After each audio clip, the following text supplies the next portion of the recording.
মানে ফাইজা হওয়ার জন্য, ফাইল নেওয়ার জন্য, একটা শুভ নির্ণয় নেওয়ার জন্য আমিও পাশে এসে বসেছিলাম।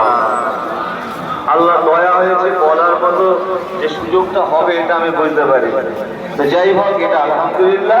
আর বললেই হবে তার কোনো মানে নেই। এই যে আশাটাই বড় জিনিস। আপনারা দেখছেন, সবাই জানেন, মাঝিরা হুজুর পীর কেবলার এক অযোগ্য পৌত্র মাসুম বাখতিয়ারি, এরকম পীরের দাঁড়ে দাঁড়িয়ে ঘুরে বেড়াই, যখন ইচ্ছা তখন আসি।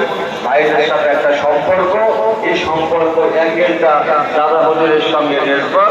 আল্লাহ তাআলার দরবারে দোয়া করবেন যেন আমাদের এই মহব্বত, ভালোবাসা, এই যে খেদমত বাপ দাদারা করে গেছেন, আমি করছি, আমার ছেলে, আমার পোতা আল্লাহ করে বড় হয়ে গেছে, তারও 3 বছর বয়স, বুঝলেন?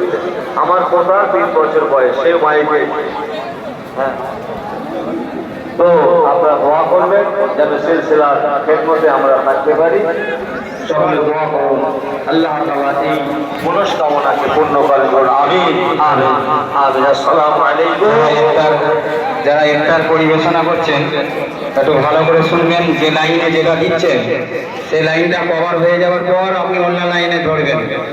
কিছুটা লাইনটা শেষ হচ্ছে, আবার অন্য লাইন চলে যাচ্ছেন। মেহরাব সিদ্দিকী পরিবেশনা করছেন